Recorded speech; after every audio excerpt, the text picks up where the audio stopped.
But to kick things off for this show, I want to go back to the Hamilton well. You know, we started out this show, really. I think we really announced ourselves on the map with our strong hating on Hamilton way back in episode 2.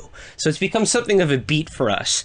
So obviously when this story came out, that the Rockefeller Foundation has pledged $6 million to make sure that public school students from all across the country will be able to see Hamilton for just $10. We under the hashtag EduHam, we made sure to clock that. So what did you guys make of this story?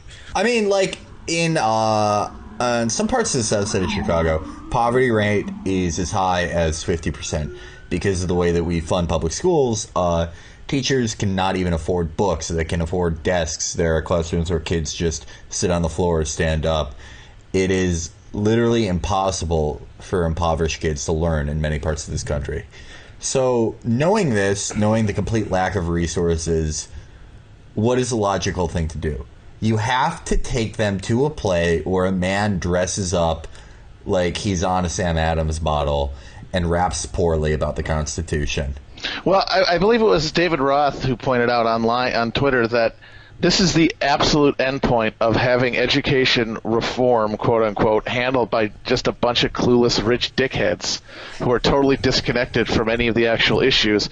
So every ed reform principle is some bullshit about like appifying or marketizing, the same shit that they do in their dumb jobs that is the reason that they're unjustly, obscenely remunerated. And one of the things these assholes love, besides apps and such, is fucking Hamilton.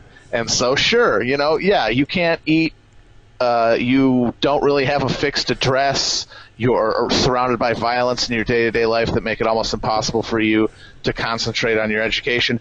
But once you see Thomas Jefferson breakdance, your love of learning will be lifelong. I'm just hoping that within 2 years, the NYPD truant office is doing no-knock raids and pepper spraying kids and dragging them in paddy wagons to their mandatory performance in Hamilton.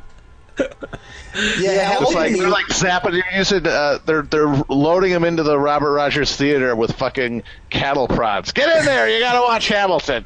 Yeah, Hamilton is like Triumph of the Will for people who wear lanyards for a living. Like, they see it and they're like, oh my god, this is the pinnacle of the human spirit.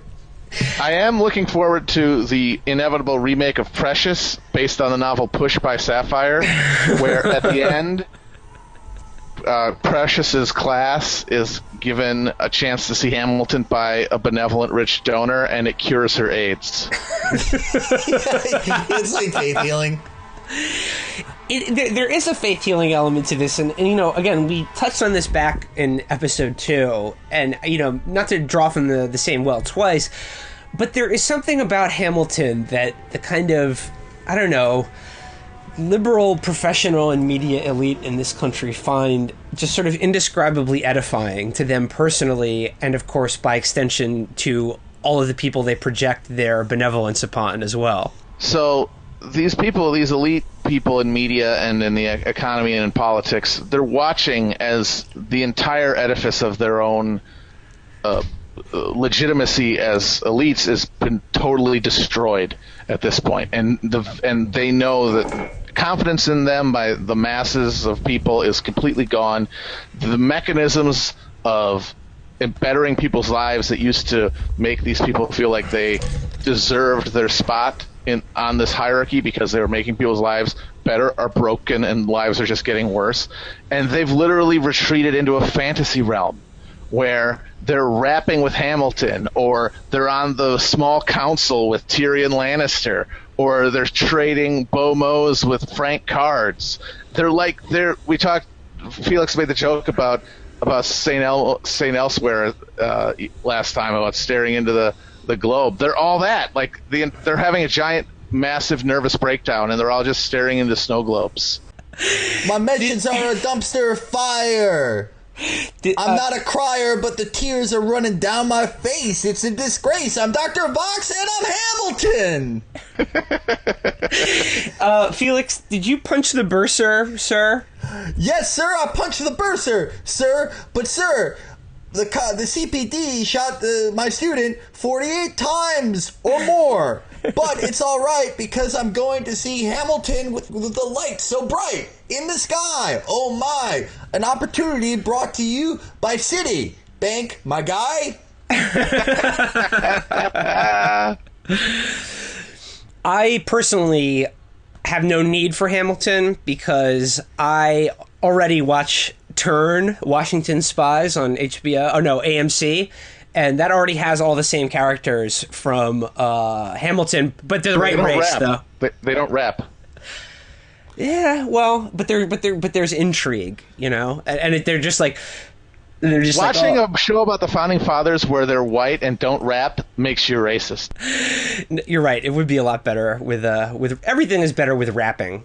Really, you're right, and it has to be rap like that where it's you just with no flow whatsoever. Yeah. You know the best like 90s rappers were the guys that released albums with like 98 tracks and everything was misspelled, like it was Earth ERTH, Fire FYRE. No, we've cracked the Hamilton code. So yeah, no, a lot of lucky students will be getting the most exclusive experience, you know, anyone can possibly get, which is to see Hamilton for $10. Thank you, Rockefeller Foundation. By the way, there will be no more arts programs in any school in America other than the Exeter boarding school. And we will dedicate ourselves to making sure that all of the decent public schools in New York City are rigidly segregated.